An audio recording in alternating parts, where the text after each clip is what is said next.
All right, so welcome back to the Light Institute.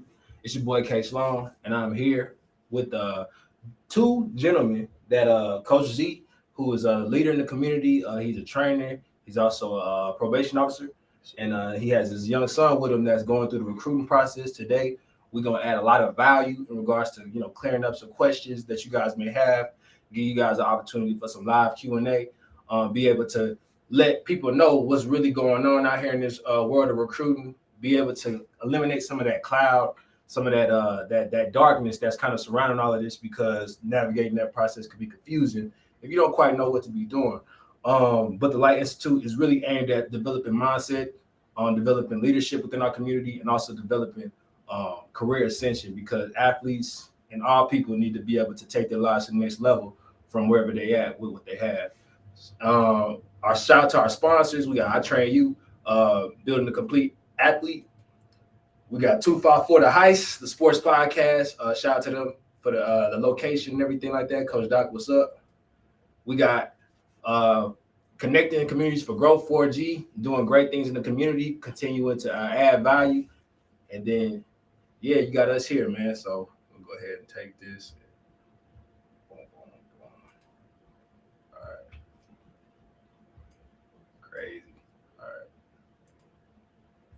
I got my guy, my producer ain't here right now, so I got to figure out how to do this. Figuring it out. Figuring it out. All right. So, I'm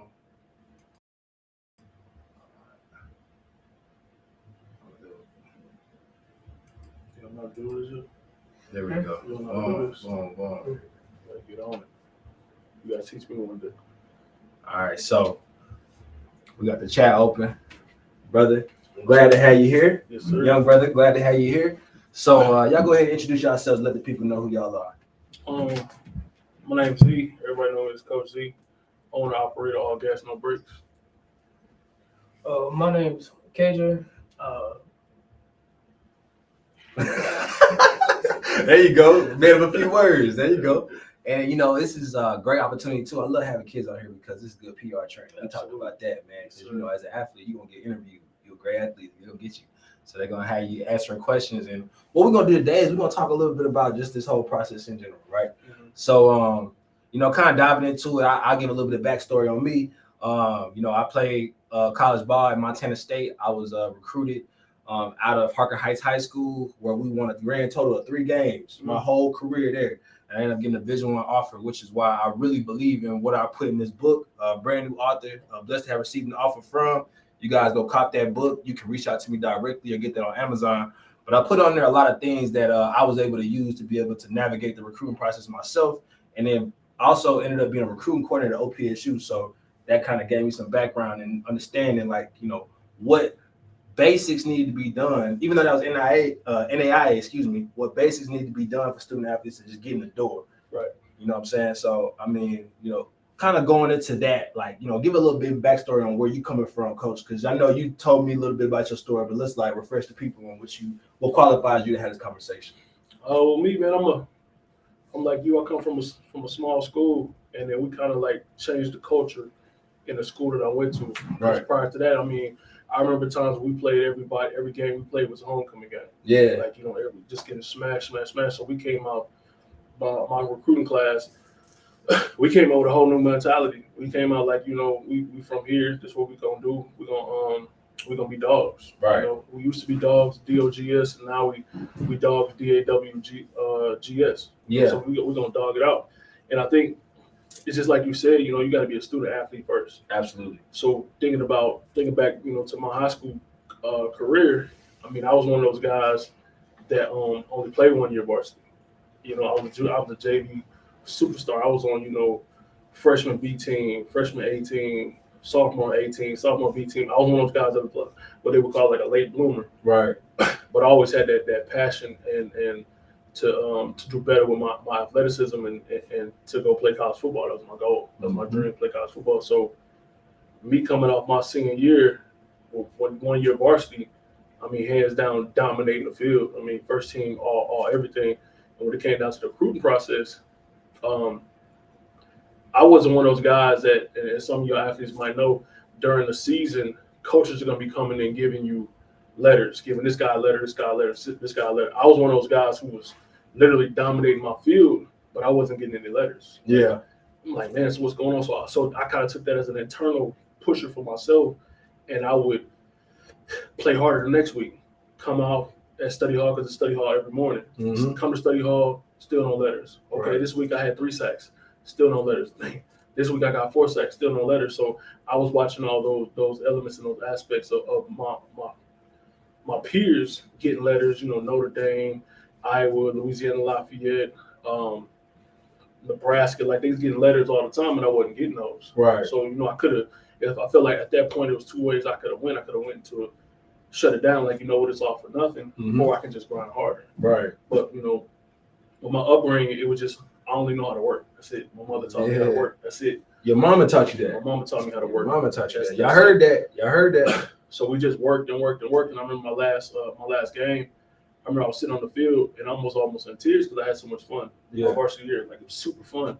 And I was like, man, I wish I would have knew what I knew now, how fun this was. Then I would try to get on varsity as a sophomore, as a junior, and talking to my coach. Like I said, I'm on the field, man. I'm almost in tears, and he was like, "What's wrong?" And I was like, "Man, coach, it's over. Yeah, like this is it. Like this was super fun. I had a great time, but it's over. What I do now." And he just kind of laughed. He was like, "Man, come to my office on Monday." And I was like, "What you mean?" He's like, "I don't say nothing." We drove back from Lee, and Monday I come into his office, man. He just got like milk crates of just letters from me. Yeah, I was like, "Whoa, like why you didn't give me these during the season?" And he was like, we didn't know as a coaching staff, we didn't know if he was mature enough to handle that type of pressure. Because that's what it is. It's pressure, and some people once that pressure get up on top, you can become complacent. Yeah. You're like, okay, well I got this. I got this school. I'm 5-star. I'm 4-star. I'm 3-star. Are you gonna keep working after that? Right. And a lot of people only work for that 5-star and that 4-star. Facts. So that's when it comes into the element, like you stated before, student athlete. You're a student first. So he took, he gave me all my letters. I look at my letters. I'm reading. He was like, okay, well you ain't going to none of them schools. Yeah. I was like, what you mean that my name's is on it? He was like, it's a recruiting process, and that's when I first learned about the recruiting process. They literally had somebody just handwriting letters. Sometimes they handwrite it. It's a little bit more personal. Right. Like they want you. Right. If it's generated, it's literally copy and paste. So your first time seeing these letters was your senior year? My first time, my senior year. After the season was over with.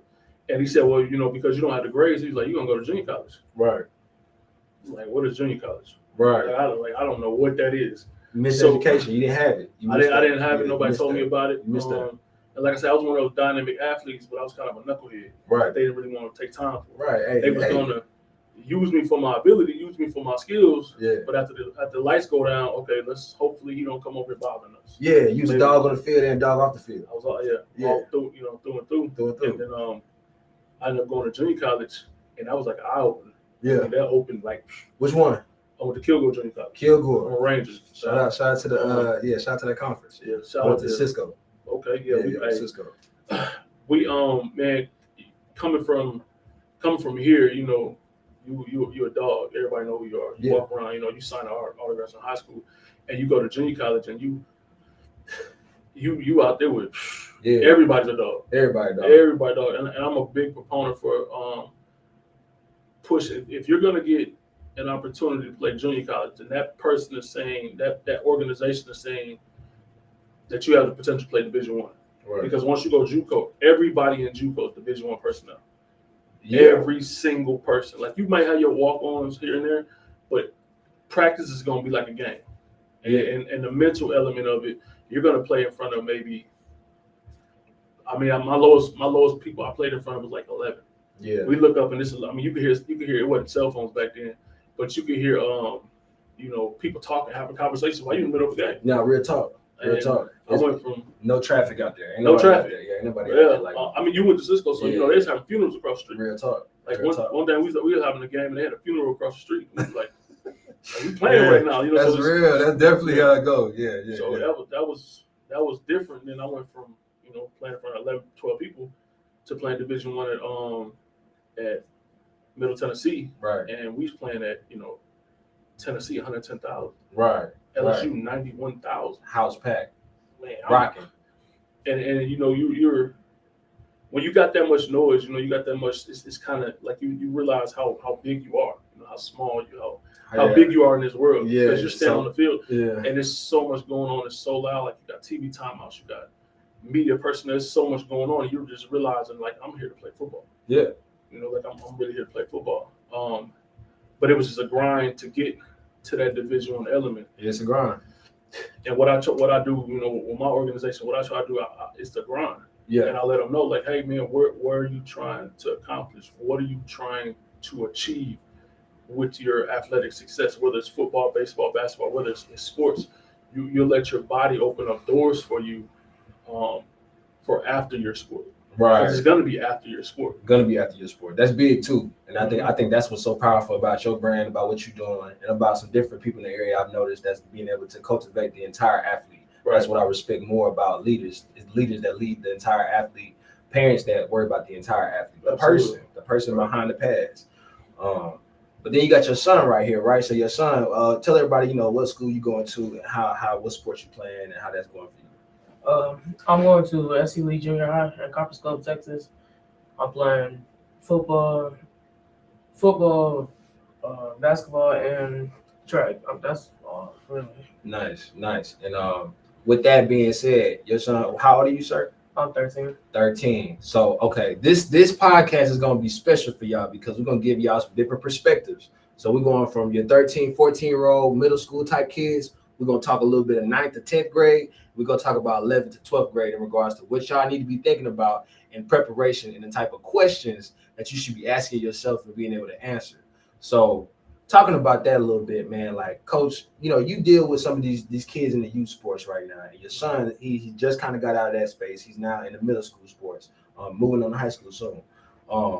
You had a perspective that you said something about on Instagram that I liked a lot. And what was that in regards to like where these coaches? I think you had posted you put like a quote up. Right. Yeah. Well, and can you tell everybody what that quote was? So talk about that a little bit. What you hear a lot of is athletes, like I say, football, basketball, talking about the pros. Yeah. Pros. When I go pro, I'm gonna do this. When I go pro, I'm gonna do this. When I go pro, I'm gonna do this.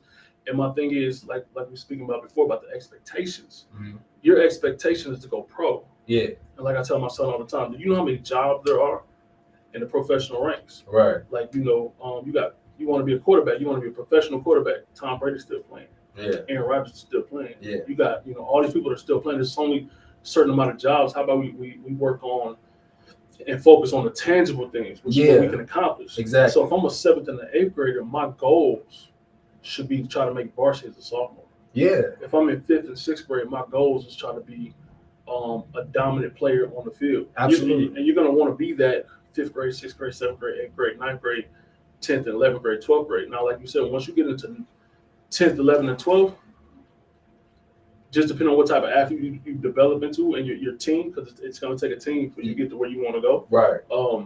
It's really going to tap into your preparation. Absolutely. Because, like I say, the pressure is a cooker. Yeah, absolutely. And once you get to 11th to 12th grade, let's be real, you're done.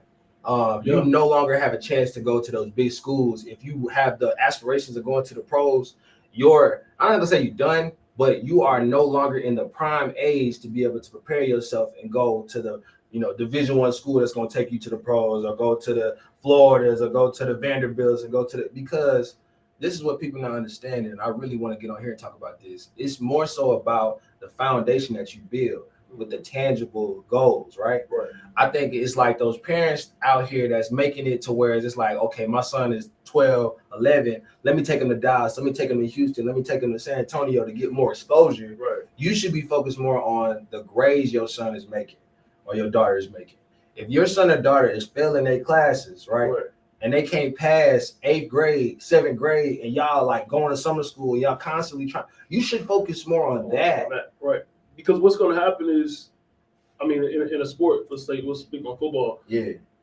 You're going to get hurt. You're going to get hurt. If you're playing the way you're supposed to play, you're going to get hurt. And if you prepare the way you're supposed to prepare, then you won't get injured. Right. And there's a big difference between being hurt and being injured. Right. If you're playing balls to the wall in a collegiate sport, it's a collegiate sport, you're going to get hurt. Yeah. Now, when you get hurt, it's not if, but when you get hurt, how do you bounce back? Yeah. And the bounce back is a lot of it comes with the preparation. Are you stretching? Right. Are you studying the game?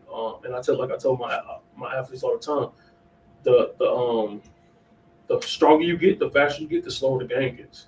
Yeah. And then once the speed of the game to you is slow, Yeah. it's more chances you can take. It's more opportunities you can take. It's more things you can open up. Right. And myself, like you say, at this point now with the branding and all things going on, you want to try to get the varsity by your 10th grade year. Right. That way, you're on the radar. And you're not gonna get there with bad grades.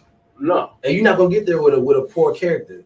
And you're not gonna get there hanging around folks that's not really on that same wavelength. So you have to make sure you're in the right environment. You know what I'm saying? I think a lot of times these people that are supporting these kids, because our athletes are just athletes, right? Right. Like most of these people that we're gonna talk to that's gonna see this are gonna be people that, either they older athletes or their parents, right? Mm-hmm. So my thing is, if you have a kid that young, right. your main thing is to keep them in the environment around the trainers, talking to the coaches, making sure they're making the grades they need so that they can eliminate any issues when it comes to getting themselves recruited down the road, right? Because let's be real, cats getting offers in 7th grade.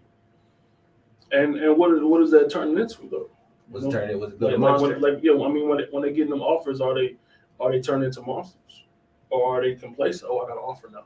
I got an offer. I think some of it is. I think if a kid is getting an offer in 7th grade, 8th grade, that means he has a genetic disposition to be playing D1 probably. Like he looked the part early in the game enough to where they saw him at AAU ball, they saw him out there at certain events, and all these coaches are popularity contests. Yeah. So once one person starts buzzing the name around and starts pushing around one school, then other schools tend to catch on. So it's like, for that athlete, I think, what they turn into is really how they were raised, you know what I'm saying? Or is somebody raising them? Is somebody a mentor for that student? What kind of team do they have? What kind of team do they got? What village is raising that kid? You know what I'm saying? I think it just depends. Like, that definitely plays into their success, because if you're so used to being praised, you're so used to, okay, boom, boom, boom, and you get thrust into a situation where you're the one dog on your team. Now they took you and put you on a quote unquote all-star team. Right. And now you're not that dog. How you gonna respond? Are you gonna respond well sitting on the bench? Are you gonna respond well not making the plays that everybody's used to you making? Right. How are you gonna respond? And a lot of that comes into your internal, like, what are you playing this sport for? Mm-hmm. Are you playing for your mother? Are you playing for your grandmother? Are you playing because your little brother can't play no more? Are you playing for different things?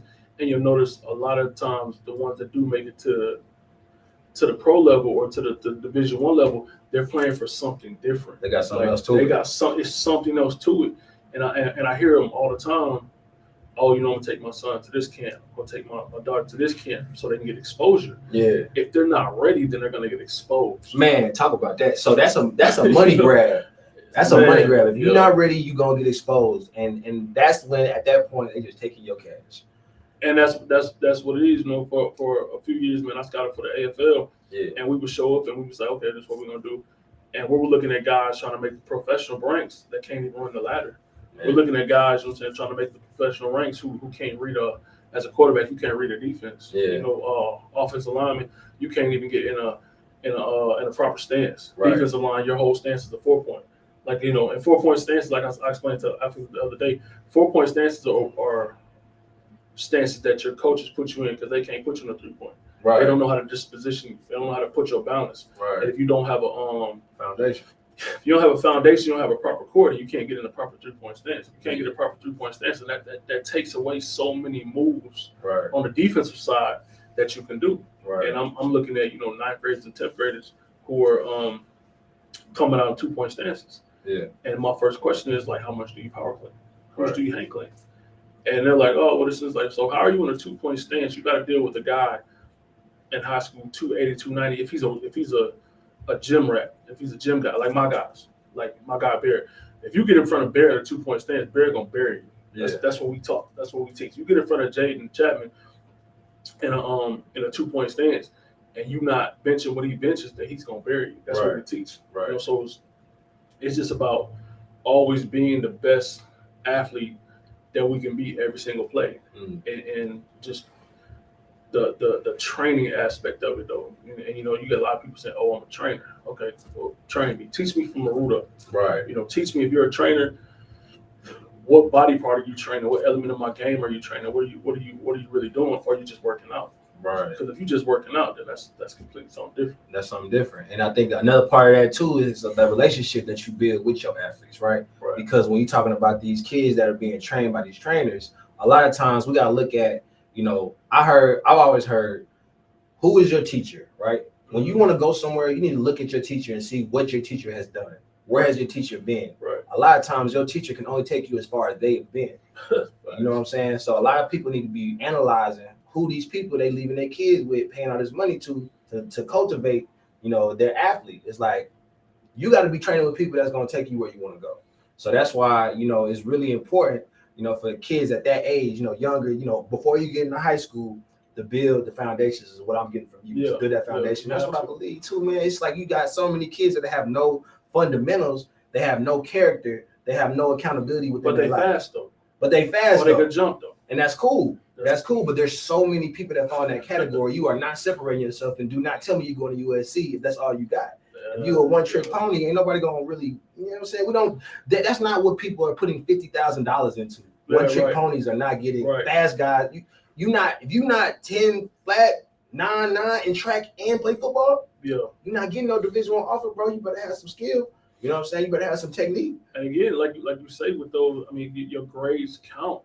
I mean, they start tracking your grades at what, 9th grade? That's first, 8th grade. That's first, bro. That's first. That's like literally first. If you don't have 4 years of English, which is starts you freshman year, and you ain't on track, Division I schools are not hollering at you. They can't. It's too much money. Like, I don't got time. So I'm trying to think of just a play. A play might come up and say, all right, if he goes right here, this guy lines up right here, this is what you do. If he goes right here, this is what you do. If he lines up over here, this is what you do. How you and if on the back end of it, on my line on the other side, they say check, or riverside.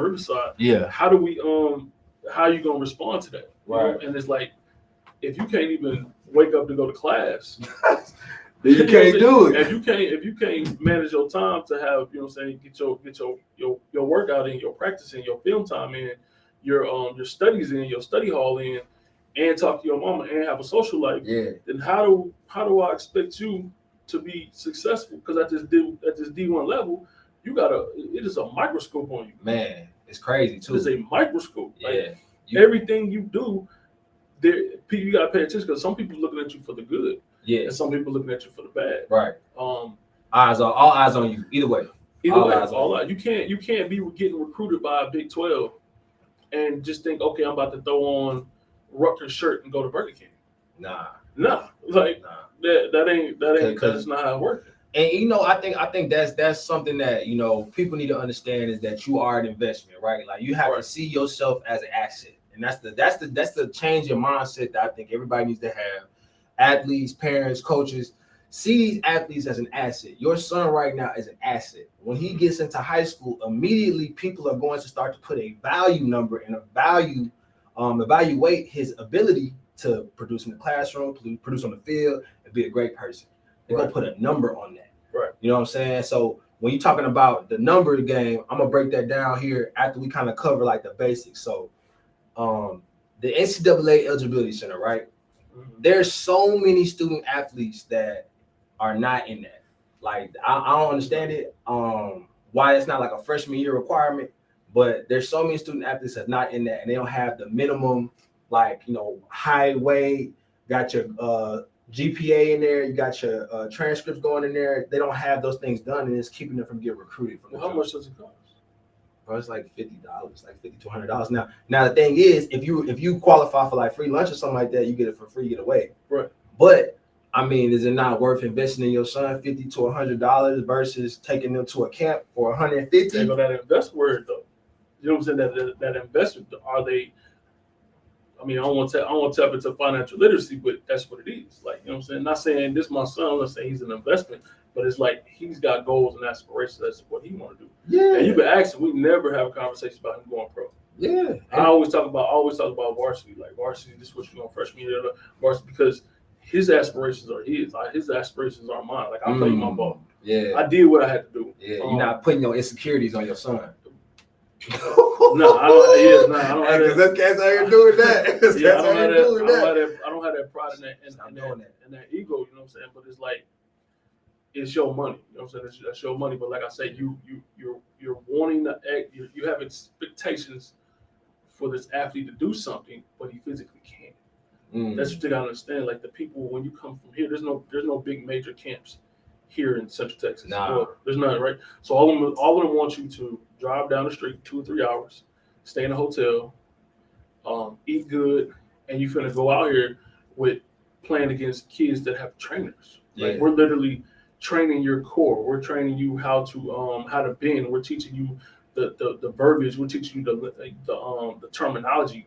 That is the intangible things. Yeah. That's not just running out there and running this route. Yeah. It's like, hey man, look, if he sit down at 3, I need you to change your route. Little things. If he bail out, I need you to sit right here. If his foot is right here, I need you to do this. The little things, because at that level, like they're paying these college coaches to recruit you, that's what they're paying them to do. They're literally looking at your weaknesses and how can we enhance those. Mm-hmm. Like we get your strengths. Your strengths are good, but somebody else, like myself or your opponent, we're watching the film to see your tendencies. We're trying to see what you're going to mess up on because that's where we're going to capitalize. And coach, I even go as far as to say these college coaches ain't trying to coach.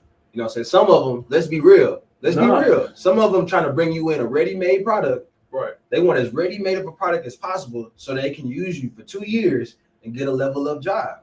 And cats out here thinking you know what I'm saying? You thinking that you can't invest in your son in some training, or you can't invest in your son taking them wherever, you know, that they say, like, you know, hey, mom, dad, I want to be a collegiate athlete. This is what I want to do. When they tell you that, if you're not willing to invest, you know, they got to tell you, right? When is that? And I open that question up. Has your athlete came to you and said, hey, I want to perform better. I want to go to college. Yeah. I want to play at this. I want to play at Baylor. Yeah. I want to play at LSU. I want to play at USC. Had they came and told you, say, hey, I want to play college football. I want to play college basketball. Will you help me? Like, you know what I'm saying? Where's that element out of it? And myself, like, I'm a trainer.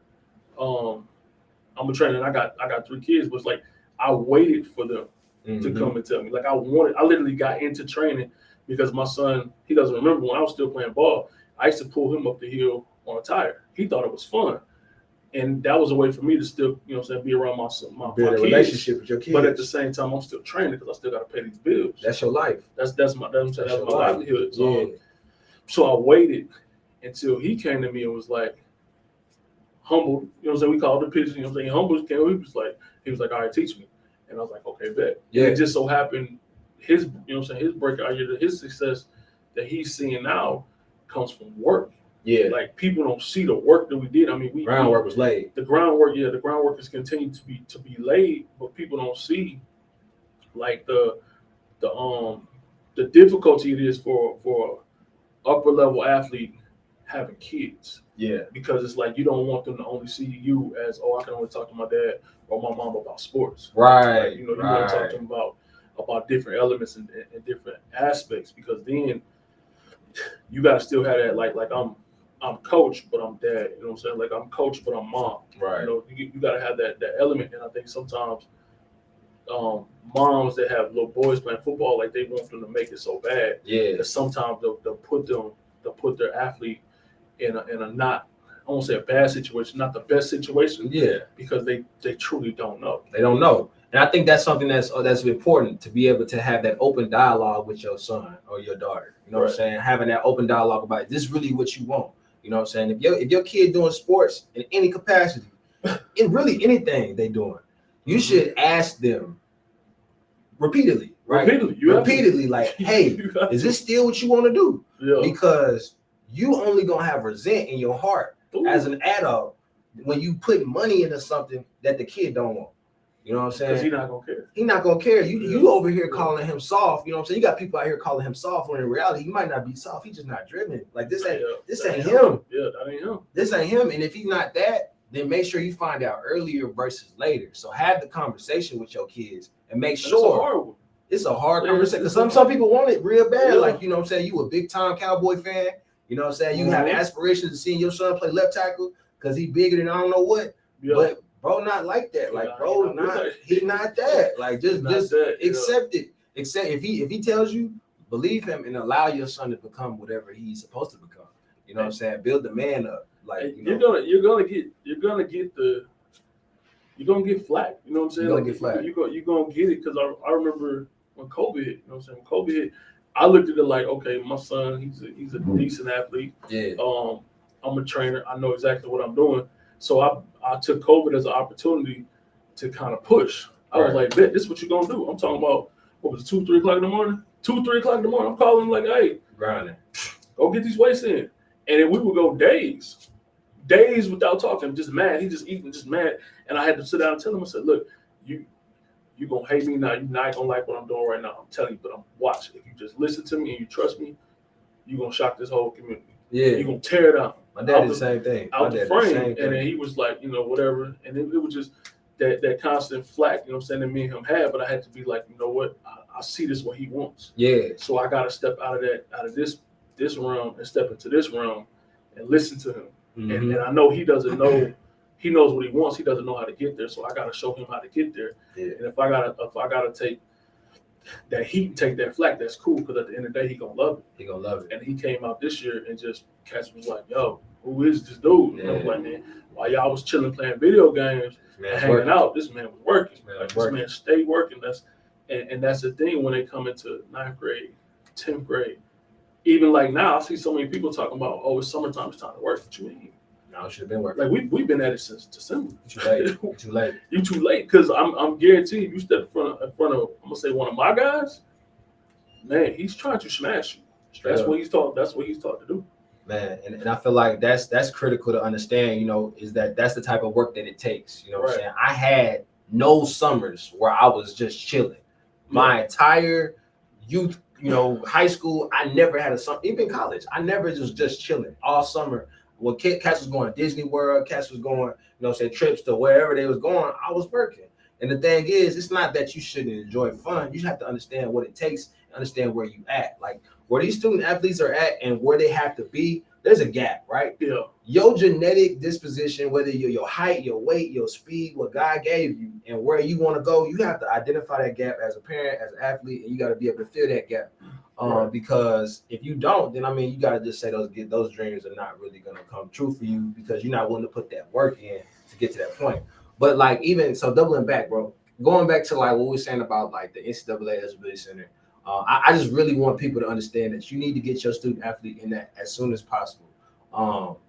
Also testing, right? Mm-hmm. When you're talking about ACT, SAT tests, the student athletes are really students in middle school take the PSAT for the most part. I believe all of them take the PSAT to prepare them for the SAT. My personal opinion is that I've seen kids get recruited at a much higher clip when they have a SAT score freshman year. Mm-hmm. Yeah, because now they're seeing that the projection, they're seeing that you want more. Yeah, like, you know what I'm saying? Like they're looking at it like, okay, this kid here, he's not great. They should be worried about girls or this and this and this. He worried about the SAT score. Okay, so my thought process, and that's the thing about sports, is it's always your next play. Yeah, your next play. You hear a lot of coaches saying, sports is this is chess, not checkers. Chess, not because checkers. We're not trying to take all pieces off. We're trying to take the moves away. Yeah. So I'm looking at your moves that you're making. Okay, you're making this move as a freshman. You're making this one as a sophomore. I can only imagine what you're going to be making as a senior. Right. So it's a progression of it, and that's also the discipline of it. Right. And that's what it really takes to get to the level that you're trying to make. You know what I'm saying? It's the discipline. Yeah. So I'm gonna ask you, KJ, what's discipline to you? Respecting your elders and helping the people around you. Like when they ask you to do something, once you should do it, but when they ask you multiple times, you have to listen multiple times. That first time, not all the other times. Does this? I like the fact that you said though that you don't have to do it. You don't have to hear it multiple times though. You listen the first time. And that's trust. No. You know what I'm saying? Trusting the fact that this adult in the situation is the person that's giving me good information I can act on. And I think a lot of that is something that's missing within our culture right now. So we got a lot of kids that are second guessing what the adults are saying because we allowing that dialogue. And it's okay to have dialogue, but there's certain times like the military teaches chain of command. Like when the call gets made, it's a go. And this is for everybody. Yeah. This is not this ain't no second guessing, this ain't no open conversation. And your son understands that, which is why he's succeeding right now. It's because these types of athletes fit in the programs a lot better. Right. Versus the guy that's always like, why? Now it's okay to ask those questions in a setting where it's like a creative space. But when we play in sports, when we in this game, in the confines of the construct of learning within the game, learning life within the game, training, being a better athlete, being a part of a unit, you have to learn how to go and just act and execute. And that's what we need to see more out of these young athletes. It's just them being executors and us promoting them to be executors. Like you have to have execution, bro. So how do they learn how to execute? And who are they learning how to execute from? The leaders.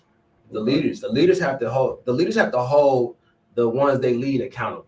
Like I said, I can tell who your teacher is by looking at you, right?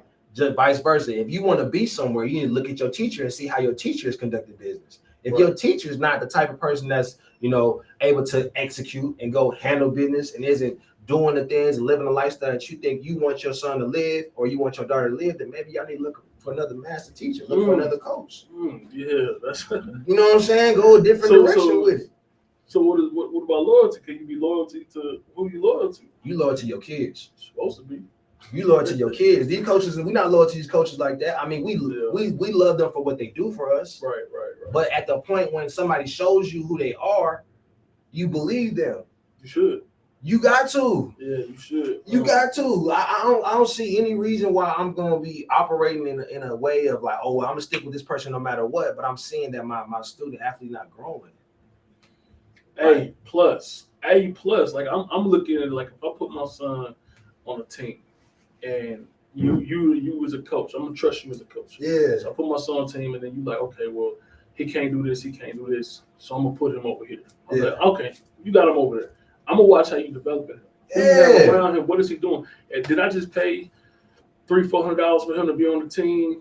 And just he's a part of the team. He's getting that experience. Right. Like no, I like my coins. Right. So I'm like, okay, well, we see he has trouble throwing the ball. So quarterback, okay, we'll work on that. As a father, I'll work on that. Right. He has trouble running the ball. Okay, he'll work on that. What are you gonna play defensive line? Okay, so what are you coaching? Are you coaching? Because if you're coaching, you cannot try to decipher yourself between what's the big ones, AAU and rec ball. Right. Like you can't say this ain't rec ball, this is AAU, and you're not coaching. You're not developing them. And that comes with time. And a lot of people are like, oh well, I do this for free. I hear a lot of coaches get frustrated. I do this for free. But it's like if you got passion for something, you'll do it for free anyway. But it doesn't matter. You didn't do this for free. You did do this for free. You did not do this for free because this man here gave you money for his son to play on your team. Right. And that's one of the things when I ran my semi-pro team. If you pay me money, you play. As a coach, I'm going to manage. Right. As a head coach, I'm going to manage my team. Right. So I'm going to make sure that you get your money's worth. I'm going to make sure that you developing. And if you ain't developing, then I'm going to send you around. I'm going to send you on your way. Right. Because that's looking out for the best interest of you. I watch so many kids sit on the sideline all game. Yeah. Every game. All game, every game. So then when I come to them, when I say, hey, man, there's an opportunity for you to possibly go over here to this other team. Nah, we're going to stay right here. Why are they doing that? For what? Why are they doing that? Like, how many years has he played for this team? 3? He didn't play last year. Yeah. No, he didn't play the year before that either. Yeah. No. So I don't understand why. So why you still keep relying on this coach? This coach isn't developing your athlete. What's the response? I get no response. I get that look like, well, he wants to play with his friends. Okay, that's fine. I get that. You can play with your friends, but you're not playing. They're playing. Right. And they're saying, a lot of people want to put them into sports so it can develop character and develop discipline. Ooh, the water ice, man, oh man. Appreciate you, Doc. Man, shout out to the water ice, man. Shout out to the water ice. Y'all come by here, get y'all some of this water ice, man. This is pressure. But it's like, what are you doing? What are you doing it for? Yeah. Like, so are you trying to get their money? Are you trying to win a championship? Or are you trying to develop a kid? Because sometimes those three things ain't gonna lie. No, that's absolutely 100% true. And I think it's always dependent on what the kid and what the parents want. Because I think that everybody's goal isn't necessarily to develop their kids in the sport. I think some people are really just playing for fun, or they just want to be around their friends. That's why these parents are bringing their kids along with certain other kids and their families, and it's a kumbaya moment, and they get to have those experiences, and that's cool. So why get mad if you lose? No, you can't get mad. You don't have that opportunity. You don't get that. You can't get mad at that. You have to understand that when you go into a situation, with a team, I appreciate it. You have to have intention. I think that's important. You know what I'm saying? You need to know with the team that you're dealing with, you need to know the what, the why, the how, right? You need to know exactly what the mission is for these coaches in this team, why they're doing what they're doing with your athlete, and how they're going to do that. Because eventually, you're going to have to answer to your son or daughter when, they're looking at you like, Mom, Dad, why'd you let me do that? Why'd you put me through that? You know what I'm saying? Yeah. Like, that's important to know. So, and it's the hard conversations that you got to have, but I feel like people are afraid to have. Like I say, you see a lot of young, or not young, you see a lot of single mothers putting their kids in football because their brother played football, their dad played football, their boyfriend played football, their husband played football, their ex-husband, whatever. But it's like, again, who are you putting them around to develop them as a better all-around person, all-around athlete, all-around teammate? Because you see some of the teams, these kids are just not good people. Yeah. And they're not good people because you watching their mom or their dad pop off on the sideline. It's like, yo, pause. Yeah. Time out. Yeah. There's kids around. Yeah. You know what I'm saying? Yeah, absolutely. There's kids around. So it's like, what are you in this for? Are you in it driven harder than your athlete? Yeah. Or are you in it because, like you said, you're trying to live through them and you can't live through them? And that's important. And because once you get done with that portion of it, once you get past that part, then when they go into high school, it's a different beast because now it's starting to become self-directed.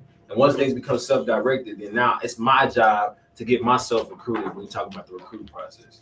So I really want to reiterate that statement. It is your job as a student athlete if you want to get recruited. If you're at the age where now you are consciously understanding what you're doing, you're trying to get your grades right, you're trying to get your transcripts together, you're trying to get your test scores done, it's now your job to get in front of coaches, right?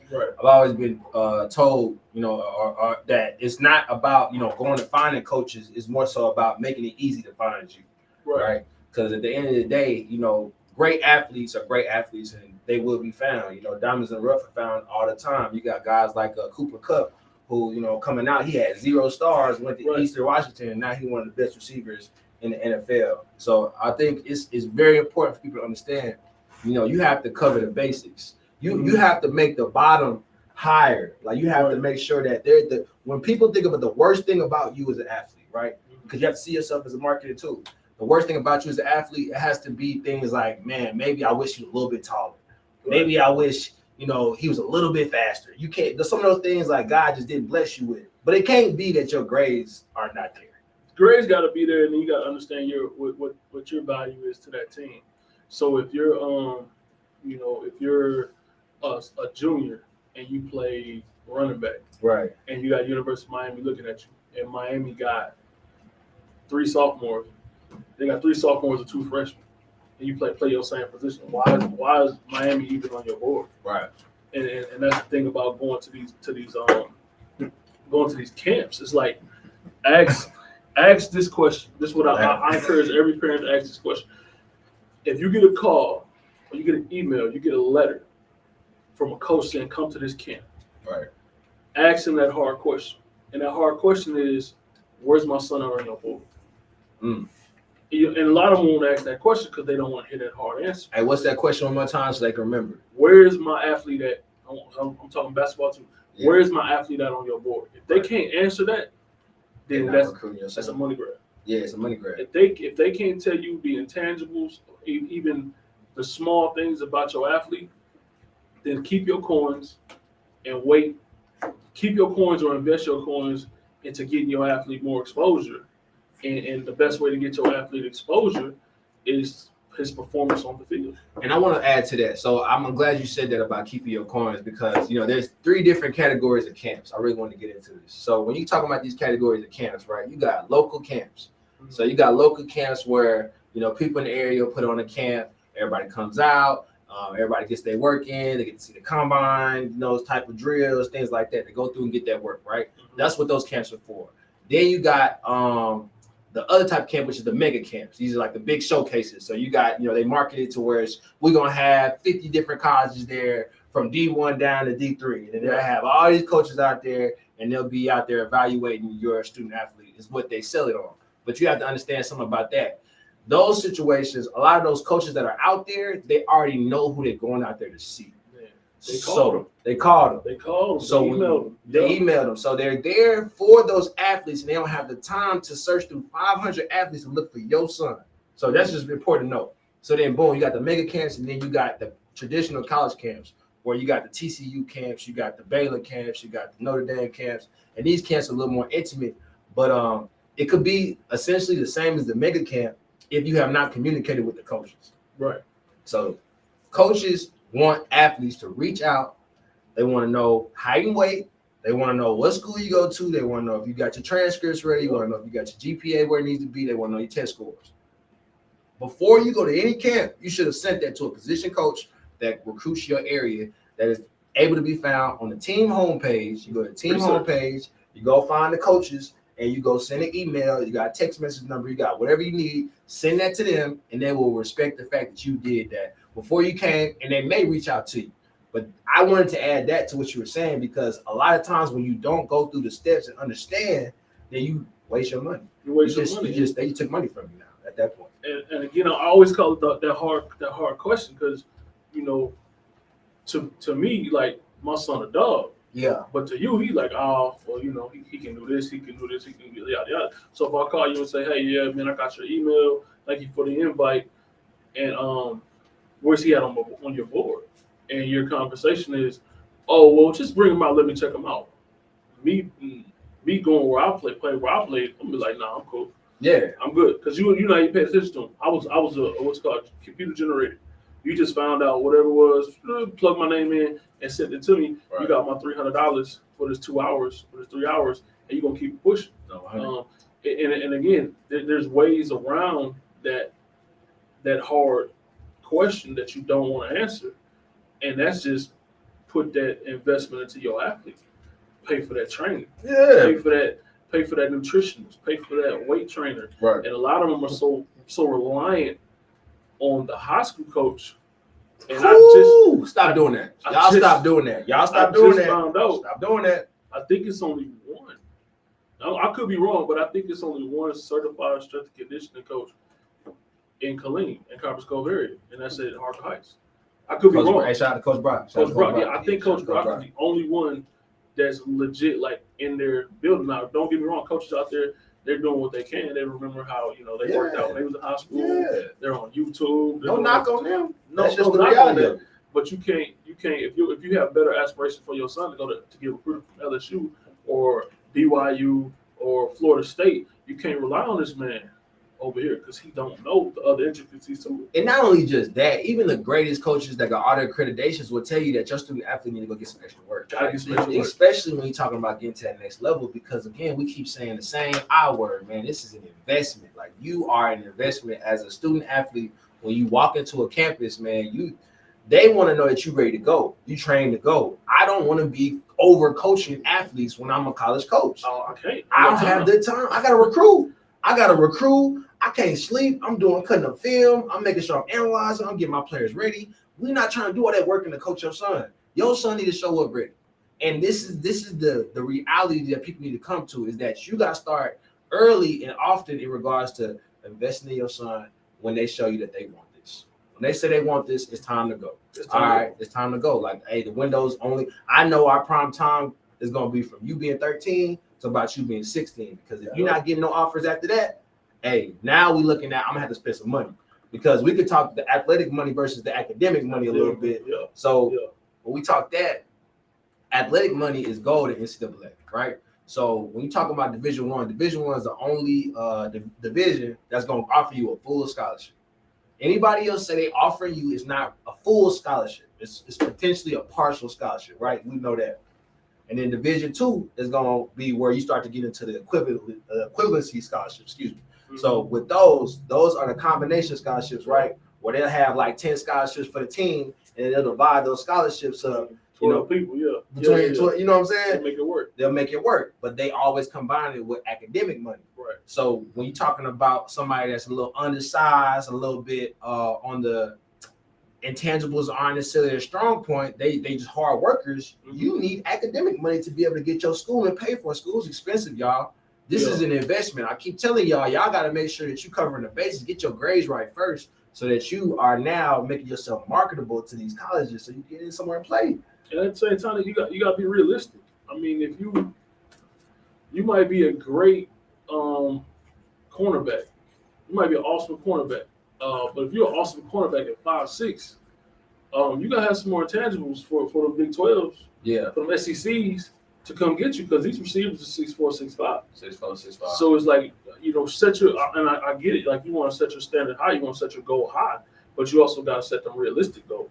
Like you got to be like, look, okay, I might not be able, I didn't get the genetic composition from my parents for me to play at those big schools, because you get some kids who don't even play, who not as talented as you.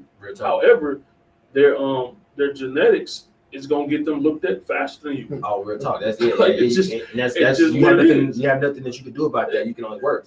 And then we looking at this question right here. So he said, Mr. Will said, so if we have kids at the age of training, why are we using an all-in-one? Because there's no all-in-one coach. And you can ask any college athlete, his DC is not teaching you how to work out a condition. That's a fact.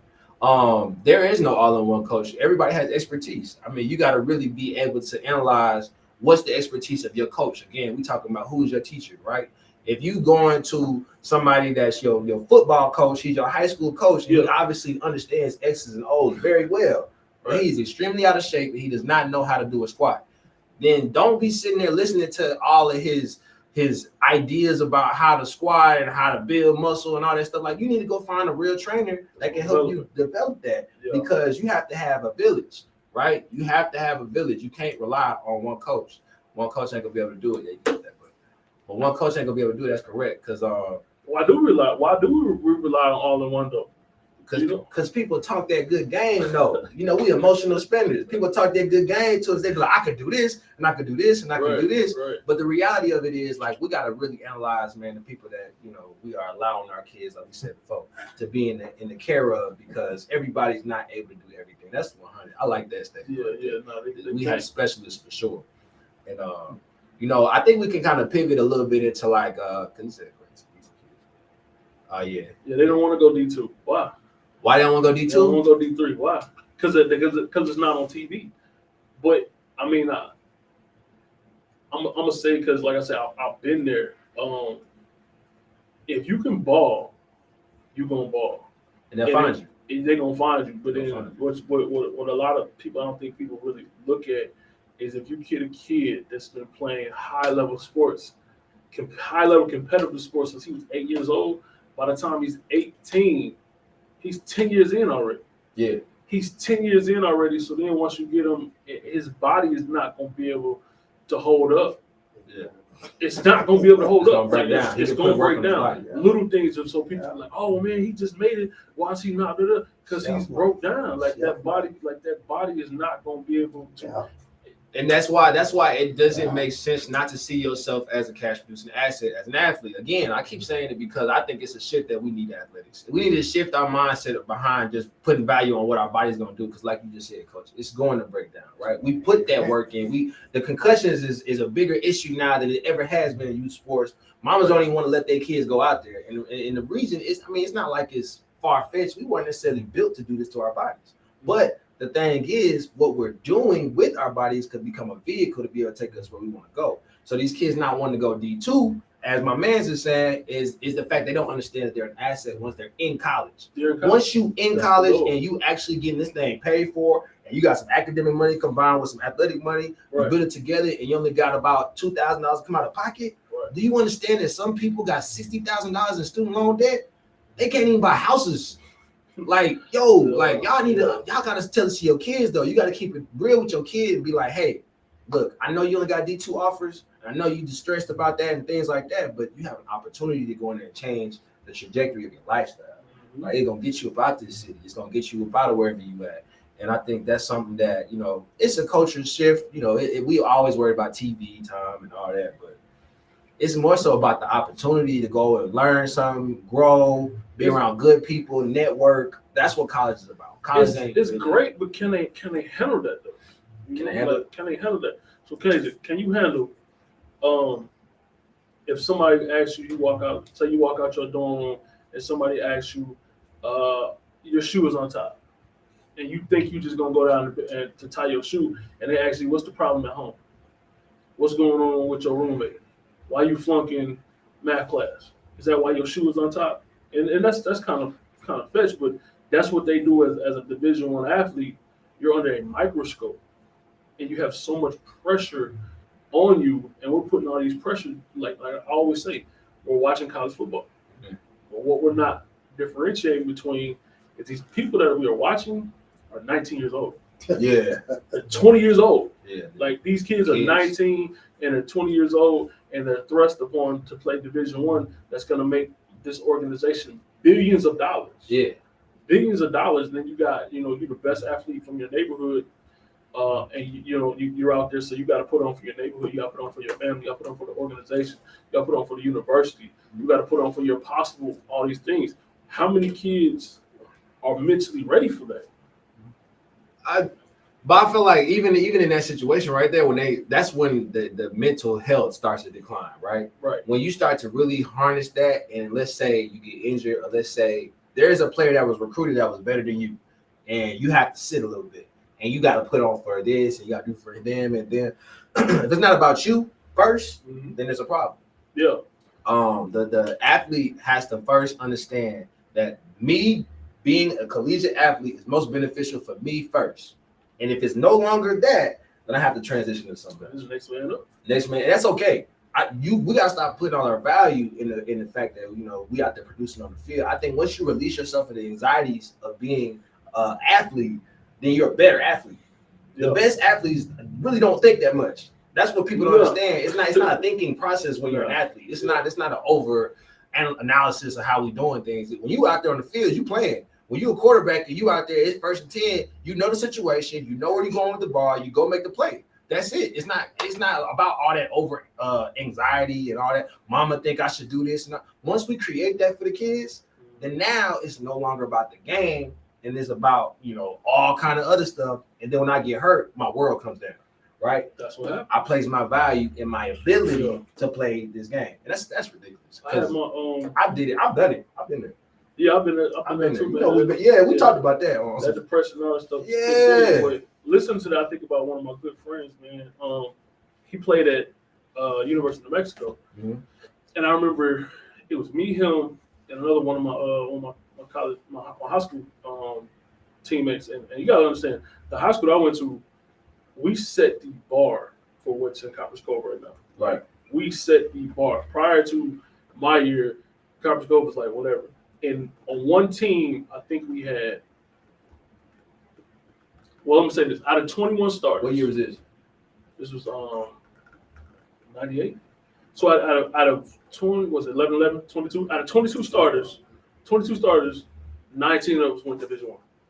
Wow. Over the course of 2 and 3 years. And then out of those 19, like 8 or 9 of us went pro. So off of that one team. So I remember we're sitting there, and one of them had just got on with the Chargers. The other, we're sitting in the room, we're talking to his dad, we're sitting around, and he got a phone call. And he says, yes, sir, he's talking to the guy, and it's the Arizona Cardinals. Mm-hmm. He done played 4 years of Division I football. It's Arizona Cardinals on the phone. He says, yeah, I thank you for your offer, but I'm going to the military. Yeah. And we was like, what? Like, you just turned down the NFL? Like, are you serious? Like, yeah. I'm on him because that's my goal. That's my dream. Like, that's your goal. That's my goal. Yeah. He's like, nah, I'm not. So, talking to him now, he's retired from the military. Yeah. Chilling, got land, got a house, yeah, got all that. And I'm like, dang, like, so that was the move for him. But that's because that's what his humbleness was. That's how he was raised. Yeah, like, that's him. Football is gonna end. Basketball's gonna end. Baseball's gonna end. What's your end game? What's your end goal? And I think, like we're talking about, the parents have to have a legit conversation with this athlete to say, hey, do you want to play this? Right. And you have to consistently ask that. over and over and over, almost to the point to where you're bugging them because it can get expensive. It can get expensive. These places that you're going to, these hotels you're staying in, this food you're staying in, gas is about $5 a gallon now. So you're traveling to all these places, and you're trying to put this something into your athlete that's not there. It's not there. It's like you're shoveling water out of a boat with a hole in it. Mm. And then you look up and you catch your athlete, he's over there poking holes on your boat. Right. You didn't even know the whole You time. didn't even know. It's like, did you want to play? I only played because you wanted me to. And no, if you don't want to play, don't play. That's the unfortunate reality for a lot of athletes and parents. And that's like I say. We said before, you constantly got to revisit that conversation. They said 98 code group was special, but we got to constantly revisit that conversation and find out what your athlete wants. But you know what I'm saying? Just on a recap tip though, just making sure that y'all understand though, man, these recruiting lists, everybody get them. Okay, everybody get these letters. Like if you are an athlete that goes to certain camps, the data that you have is sold to services that send them to the coaches that now send stuff straight out to you, and it's a machine. So they don't know you, y'all. They don't know you. I talk to so many parents, man. They keep telling me, man, no, they ain't sent me the letter. I'm like, look, man, I got you, but they don't know your son. Okay, they don't know you. They don't know your son. So let's just keep getting yourself in front of the right people, and things will get better in regards to recruiting. And then also, offers. Well, again, only real offers is going to be a Division I full scholarship offer. Everything else is pieced up money. And in most cases, basketball they also give out full scholarships, but every other sport for anybody else playing other sports is a head count sport. So it's like you got like the equivalency scholarships where they piece money together. And then also, so going into like let's talk a little bit about like when these people are trying to figure out, anybody that's trying to figure out, man, like what do I do? Do I go to a recruiting service, right? Mm-hmm. What's your stance on recruiting service? I'm curious. Like, how do you feel about recruiting services and things like that? Like, 'cause I got my own stance, but I want to know what you think. I think it's got to come down to the preparation first, Right. Because, like I say, the recruit service is a business. They in there to get money First. So if I come to you and I give you, a highlight of my athlete, that's what you're getting, a highlight of my athlete, and they're like, all right, we're going to push him. We're going to do this and this. They're out there just to get that money, right? But how far can they push him if the athlete's not ready? Mm-hmm. Like his body physically isn't what this team is looking for. His mentality isn't what they're looking for. His aggressiveness isn't what they're looking for. Right. They can only push you so far before they be like, hey, pay your money again. Pay your money again. Pay your money again. Pay your money again. So I think before you even reach out to a recruiting agency, go to your son or your daughter's practice. Watch them. Watch them when they're not in. Watch them when they're in. Watch them when they're on the way to practice. Watch them on the way from practice, and understand where you're investing your money into. Because again, a recruiting spot, that's what they're gonna do. You're paying them for a service. Yeah. But once you get that athlete prepared and he's ready to go or she's ready to go, then that recruiting service is gonna come to you. You ain't got to go to them. Did you ever use one were they around when you was in school? No. You ain't never used one. You know any athletes that use one and got an offer? No. Doc, you know anybody that used the recruiting service got an offer? That's a lot of they do what normal person would do. All the recruiting service do exactly what y'all do. They get the coach's name, but the difference between a lot of them, they know the coaches. Right. But I had one athlete that went to I think it was a D3, D2. He got an academic and athletic scholarship. And guess who did the work? His mom's. She did exact same thing. She get the coach's name and she sent out highlight tapes. But what is a highlight tape? Highlight tape ain't nothing of your good plays. Yeah. If I want to see I can go look. I need your film because you know what the film gonna show me? Everything about you when you're not getting the ball. So what is your tendencies when you're not getting the ball? That's what I was gonna say. So like, boom, everything a recruiting service will do, you can do for yourself. You do not need to go pay a recruiting service. I think that the one thing that is beneficial from having a recruiting service, just so everybody will know, is the education. Right? They do give out a lot of free game, but it's free game still. So you can still go to those services and get the free game. You can go find these videos. You can go find ways to set up a sample email letter. You can do those things online, straight Google. But the recruiting services just pretty much is an opportunity for parents to try to pay their way out of the work. That's exactly. And you're not going to do that. You cannot pay your way out of the work, especially when it comes to recruiting. You have to have a Twitter page for your son. You have to have Instagram. You got to have the all of the modems that college coaches go to check out how athletes are doing. And marketing is all stuff that you can do. And they're pretty much is. I'm not gonna say it's taking your money, but they are paid. They're getting you to pay them because you're not really trying to work like that. That's my personal opinion on it. So what happens if the parent is too busy though? Or can you be too busy for your athlete? I think that's why I think that there's beneficial portions to that with the education. But if you're too busy, I think you have to go and find other people that are doing what you're doing and try to connect with them. That's why it's important what teams you link up with. Even these youth teams, man, like there should be a accountability in, if I'm working with somebody like, hey, can you help me with some of this? Like, I understand that you may not know right now, but can you direct me where I need to go? Mm-hmm. Like, just because I've never been there, right? So when we're talking about resources, man, I just told you I wrote this book, man.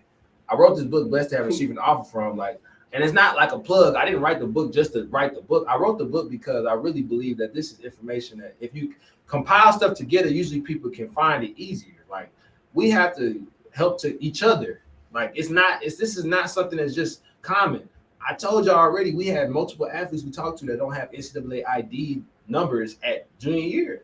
You can't get offers yet. Like, it's just the stuff like that. Like, we have to share the information. So why? My question is why the best athletes in this area are not playing on one AAU team? That's $1 million question, brother. Why the best athletes? 12, because go what? AAU go to 12. Well, first of all, it's who's gonna do it. Once you get past the adults, it ain't gonna never happen because we can't get past the adult business. Yeah. Thing is, everybody think that offensive genius. Right. Everybody think that defensive genius. So that's the issue that's gonna happen.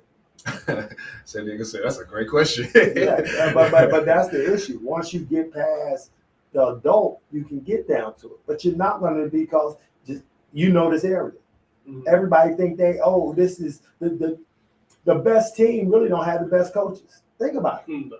The best teams really don't have the best you really don't have the coach. What did anybody see that little thing from Mike Tomlin? No, I didn't see it. You ain't hear it yet. He talked about coaches. Our managers. Oh yeah, he said most coaches don't want to manage. They don't want to coach. They don't want to manage. I think it's important though, man. We talking about for these athletes though, and I'll leave with this. That now you brought this up, bringing the best players together. When you bring great players together, that's when more attention comes. Like y'all talking about attention, exposure, and all that stuff. People want to go where the athletes are. So if it's onesies and twosies here, it's best to kind of help these athletes out and bring them together and ditch your ego, so that these kids can actually get some traction and be able to help them out. But that's what I would do. So like, if I get as far as like going to like camps or those different things, if I get a letter saying, hey, Coach Z, like we want KJ to come to my camp, I'm gonna be like, all right, well, who's coming? Like, if it's supposed to be an all-star team, supposed to be an all-star camp, we can do who's coming. I'm gonna look and see who's coming. And be like, no, we cool. We good because we already know the level. I already know where it's at. Like I already know where it's at. So it's like the best athlete competition builds greatness. Yeah. So that's what I'm trying to figure out why the youth coaches in this area cannot. And we all know, the worst thing a man can have is pride. Right. So if we could put that pride to the side, say, hey, we're trying to produce something here where there's a feeder system where it's like, okay, say X team got the best athletes ever. Z team has the next second best athletes. A team has the next best athlete. So now, so not only are you breeding like a hierarchy system within like just like D1, D2, D3 is. That's what it is. You're feeding that to them kids now, and you're like, look, get your best athletes on one team, get your second best athlete. It's like varsity JV. But quite ask the question, and the only reason I say that, look at New England. New England won all them championships, but once them guys left that team, they fell off. Does putting them all together help them build, or it hides it hides deficiencies. So that becomes an issue. You got all the best athletes on the team, but are they developing? Because you can't develop if you got a good team. You'll find out when they go to a crappy team, you're like, man, you was the bad running back over there. You know why? Because the holes were so wide open, you ain't had to worry about it. You was the fastest one running from sideline to sideline. So a lot of things was hidden. You can't run between tackle, or the hole got to be wide open. They go when they get to NFL, the best running backs are the ones that nobody ever know about. Yeah. You be like, why? Because they used to fighting through small holes. Yeah. So now when I'm in the NFL, I get a big hole. Pew, I'm gone. So is it going to help by putting the best athlete? That's why what I do believe is, I don't think the season, but the All-Star. That's where we can show what we got when it's time to go play in the All-Star. That's where we got to say. But guess what? What happens in the All-Star? Remember that adult ego come. I should be the coach. That's got to be done. We got to get rid of that. We got to ditch the ego, go with the we go. We got to stop that. And this is my personal opinion, man. I don't think that a father should be able to coach his son on the team. Like I don't think you ain't a daddy ball fan? No, sir. Like my son played running back, and I was coaching the offensive line, and the defensive line. So it's just like, look, I'm gonna let you coach. Like, I'm gonna help him when he get off the field. I'm gonna show him what he need to do. Yeah. But as far as that, because it creates a conflict of interest between the organization and the other kids. Like I say, it's so many athletes who don't get a legit chance. Be honest. When your son was on the field, where was your eyes at? When my son was on the field, on me watching football.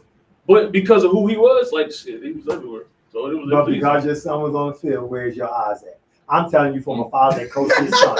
Understand I didn't see nobody else because I'm watching him. Why? Because we critique. And that's why I tell people when your kid on the field, be a fan. Because you know what he's looking for? He's looking for to look up in the stands and his dad watching the game. Yeah. I can't look to the sideline. You missed my play, Dad. You know why? You missed my play because you the defensive coordinator. Yeah. I'm on offense. You the defensive coordinator, and you missed my whole play. Kids play for parents. I'm telling you, they want. My number one fan isn't the coach. I care less about the coach. I care about my mom. Yeah. I care about my dad. I care about my uncle watching it. You see that play? Yeah. And when they look down and you on the sideline and you miss the play because you over there, you the special teams, they ain't trying to hear that. Mm-hmm. Be present at the games, y'all. Yeah. Be present at the games. And make sure y'all loving on your kids, man. Because a lot of this come from not raising your kids, loving on your kids, giving them attention. Because they still kids. Yeah. They still kids. All selfish, and you can't be upset with them because that's what they are. And I found that about my son once I stopped training. I don't train my son. You don't train DeMarcus no more. Yeah. And I learned that from my son Hanif, the high school quarterback. He was a varsity quarterback from 9th grade all the way to 12th grade. Mm-hmm. And I stopped training him, and we was in a car one day.